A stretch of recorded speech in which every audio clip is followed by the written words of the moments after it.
మొదటి కారణం కాలుష్యం. చమురు, ప్లాస్టిక్ వ్యర్థాలు సముద్ర జలాలపైన తేలుతూ ఒడ్డుకు కొట్టుకు వచ్చేది కొంత అయితే, నీటి అడుగుకు చేరేది చాలా ఎక్కువగా ఉంటుంది. సముద్ర జలాల లోతట్టు ప్రదేశాలకు కూడా సదరు వ్యర్థాలు చేరుకుని పేరుకుని అక్కడ పర్యావరణాన్ని ప్రభావితం చేస్తున్నాయి. అక్కడ మాత్రమే జీవించే జీవుల ఆవాసాలు కలుషితం అవుతున్నాయి. మీకు తెలిసే ఉంటుంది, సముద్ర జలాల్లో సుమారు 1000 మీటర్ల లోతు తర్వాత సూర్యకాంతి సైతం ప్రయాణించలేదు. చిక్కటి చీకటి మాత్రమే రాజ్యమేలుతుంది. కొన్ని లక్షల సంవత్సరాలుగా సూర్యకిరణం సోకని ప్రాంతాలున్నాయి.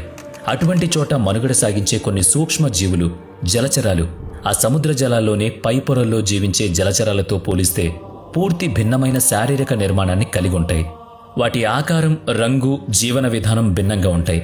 ఆ చీకటిలో చూడ్డానికి ఏముంటుందంటే, ఆ చీకటిని చూడ్డానికి అనుగుణంగా వాటి కంటి చూపు సర్దుబాటు జరిగి ఉంటుంది. మరి శబ్దాల్ని గ్రహించగలుగుతాయి అవి.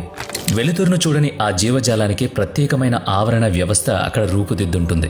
ఉష్ణోగ్రత 2 నుంచి 4 డిగ్రీల సెల్సియస్ వరకు ఉంటుంది. అంటే అతి శీతలం.